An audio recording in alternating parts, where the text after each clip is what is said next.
Assalamualaikum warahmatullahi wabarakatuh.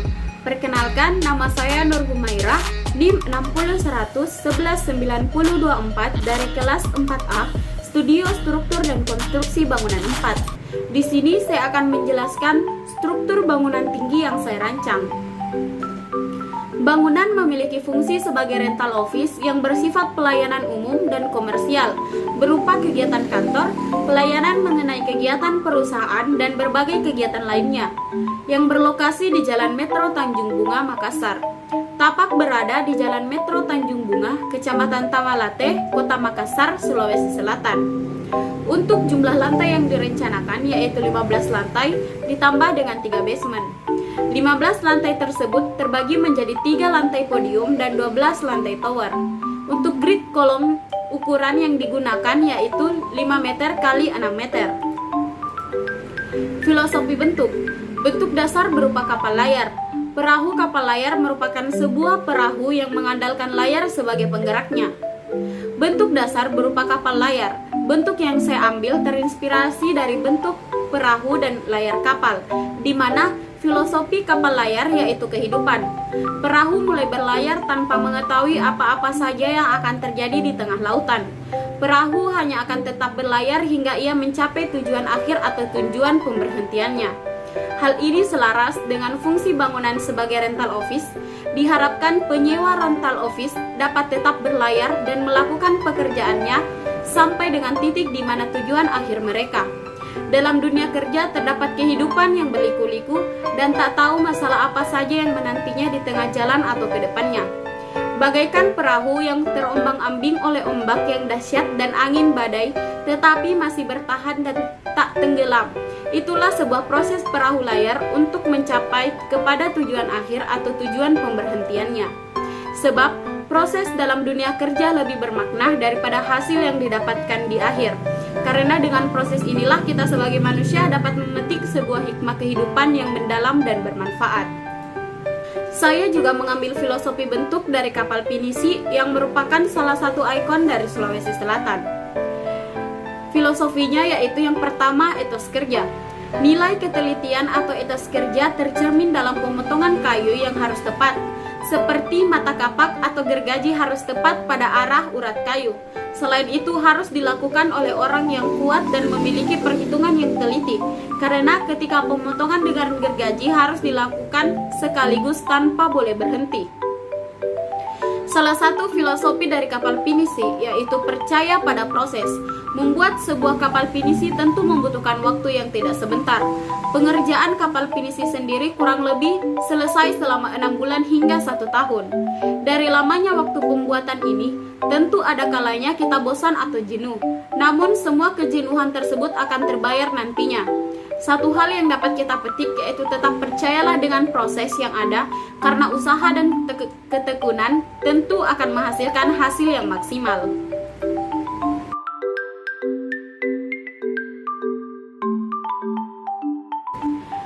Jenis struktur yang dipilih yaitu struktur rigid frame dan core serta plat cantilever. Rigid frame atau struktur kolom dan balok dengan grade 5 meter x 6 meter. Sistem rangka kaku akan bereaksi dengan gaya lateral, terutama melalui lentur balok dan kolom. Namun, apabila dilengkapi dengan struktur ini, maka ketahanan lateral bangunan akan sangat meningkat karena interaksi inti dan rangka. Keuntungan dari penggunaan rangka kaku yaitu kemudahan konstruksi. Pekerja dapat mempelajari keterampilan konstruksi dengan mudah, membangun dengan cepat, dan dapat dirancang secara ekonomis. Plat cantilever. Plat cantilever merupakan metode konstruksi yang menampilkan struktur balok tanpa menggunakan penyangga seperti kolom. Metode tersebut dapat memberikan ruang kosong di bawah akibat tiadanya struktur penyangga. Keuntungan dari penggunaan plat cantilever yaitu fleksibilitas ruangan tinggi karena terjadi ruang bebas kolom. Dengan menggunakan struktur cantilever, penggunaan kolom relatif sedikit. Pondasi yang digunakan yaitu pondasi bore pile. Pondasi bore pile digunakan apabila tanah dasar di bawah bangunan tidak mempunyai daya dukung yang cukup dalam menopang berat bangunan. Kelebihan dari pondasi bor pile yaitu: yang pertama, aman digunakan pada area yang sempit dan padat bangunan, tidak menimbulkan getaran yang terlalu keras sehingga tidak merusak bangunan di sekitarnya. Yang ketiga, pondasi jenis ini memiliki ketahanan yang jauh lebih tinggi terhadap beban lateral. Dinding penahan tanah. Dinding penahan tanah sebagai struktur penunjang basement dengan material beton bertulang. Tujuan utama konstruksi dinding penahan tanah atau retaining walls adalah untuk menahan tanah agar tidak terjadi longsor akibat beban yang bekerja.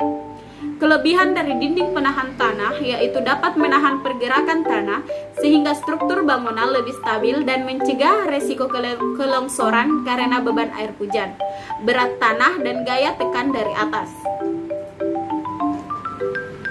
Material yang digunakan pada bangunan yaitu beton bertulang. Pada konstruksi beton bertulang berfungsi sebagai penahan beban yang bekerja karena sifatnya yang tahan terhadap getaran, tidak termakan karat, serta tahan terhadap gempa. Kelebihan dari beton bertulang yaitu tidak memerlukan pemeliharaan serta bisa dibentuk sesuai kebutuhan konstruksi. Pada bangunan juga terdapat dilatasi. Dilatasi yang digunakan yaitu dilatasi kolom. Dilatasi ditujukan untuk membagi bangunan menjadi dua secara struktur dan juga mengurangi beban struktur. Namun secara tampilan, bangunan tetap menjadi satu kesatuan. Atap. Atap yang digunakan yaitu dok beton. Kelebihan utama dari atap beton adalah multifungsi. Atap dak beton juga memiliki tampilan yang unik dan mampu menahan beban dinamis karena aktivitas. Atap dak beton merupakan salah satu jenis atap yang modern.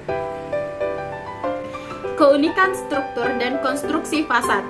Pada konsep struktur fasad pada bangunan saya yaitu menampilkan kesan natural dari bentuk asli bangunan yaitu perahu layar atau perahu pinisi yang merupakan ikon kota Makassar, di mana bangunan ini direncanakan untuk dibangun. Struktur cantilever pada bagian podium yang ditonjolkan memberi kesan perahu kayu atau bagian bawah dari kapal pinisi. Lantai tipikal pada bagian atas podium yang menggambarkan layar dari kapal pinisi sehingga mampu mempertahankan bentuk filosofi pada bangunan tanpa menambah material lain pada fasad. Konfigurasi dan perencanaan tahan gempa. Struktur tahan gempa. Struktur tahan gempa sangat diperlukan untuk bangunan tinggi karena lebih rentan terhadap gempa. Struktur yang saya pilih cenderung sederhana. Struktur tahan gempa yang diterapkan pada bangunan ini yaitu rigid frame dengan kolom sebagai penyalur beban vertikal bangunan dan balok sebagai penyalur beban horizontal. Penggunaan siar dilatasi pada struktur rigid frame ditujukan untuk membagi bangunan menjadi dua secara struktur dan juga mengurangi beban struktur, namun secara tampilan bangunan tetap menjadi satu kesatuan. Penggunaan core karena core mampu menahan beban lateral yang diakibatkan oleh gempa maupun angin. Core mampu mencegah bangunan mengalami torsi. Integrasi struktur dengan utilitas bangunan. Core yang difungsikan sebagai penunjang utilitas.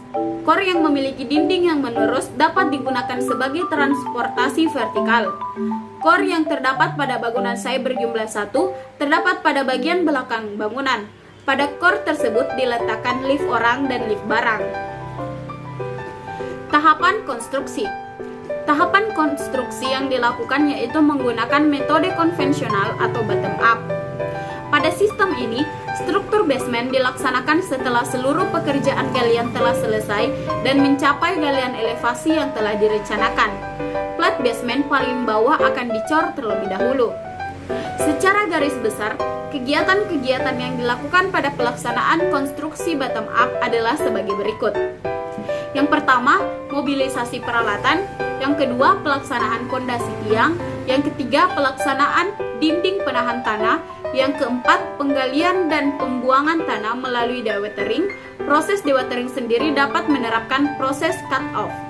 Yang kelima, pengerjaan pondasi. Yang keenam, pengerjaan dinding basement dan struktur bertahap ke atas. Yang ketujuh, pembuatan lantai basement bertahap ke atas. Alasan pemilihan metode konstruksi bottom up yaitu sumber daya manusia yang terlatih sudah banyak yang memadai, tidak membutuhkan teknologi yang tinggi, teknik pengendalian pelaksanaan konstruksi sudah dikuasai, dan yang terakhir yaitu biaya yang harus dikeluarkan relatif lebih mudah. Sekian dari penjelasan saya, lebih dan kurangnya mohon dimaafkan. Assalamualaikum warahmatullahi wabarakatuh.